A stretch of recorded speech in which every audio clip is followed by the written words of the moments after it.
نروح بقى للفرق الأربعة المتوقع إنها هتنافس على الدوري السنة دي، ونشوف المؤشرات كلها من نسبة استحواذ لدقة تمرير لخسارة الاستحواذ للتسديد على المرمى للكرات الطويلة للضربات الركنية، بينهم هم الأربعة عاملة إزاي؟ هي متقاربة جدًا، التفاوت بينهم بسيط، يعني مثلًا نسبة الاستحواذ الفرق كلها بتستحوذ على الكورة بشكل كبير، لكن الأهلي المصري هو أكتر فريق بنسبة 65%. دقة التمرير كل الفرق دي بتمرر كورة بدقة تمرير عالية.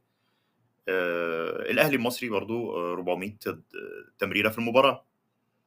خسارة الاستحواذ أقل فريق بيخسر استحواذ هو المصري 118 كورة. تسديد على المرمى هو النادي المصري 4.4 كورة في المباراة. الكرات الطويلة بيراميدز بيتميز بيها 35 كورة طولية دقيقة. الضربات الركنية بيراميدز برضه بيتميز بيها 6.2 لكل مباراة. مرة تانية للتأكيد، مش معنى إن نسبة استحواذ الفريق عالية أو أعلى حاجة، معناه إن الفريق دوّة هو الأفضل، لأ، لازم نسبة الاستحواذ يبقى معاها دقة تمريرات، يبقى معاها تسديد ما بين ال3 خشبات، يبقى معاها مؤشر خسارة الاستحواذ قليل، يعني ما اخسرش الكورة بسهولة، وطبعًا الأساس فيها هو إحراز الأهداف وخلق فرص هجومية أكتر.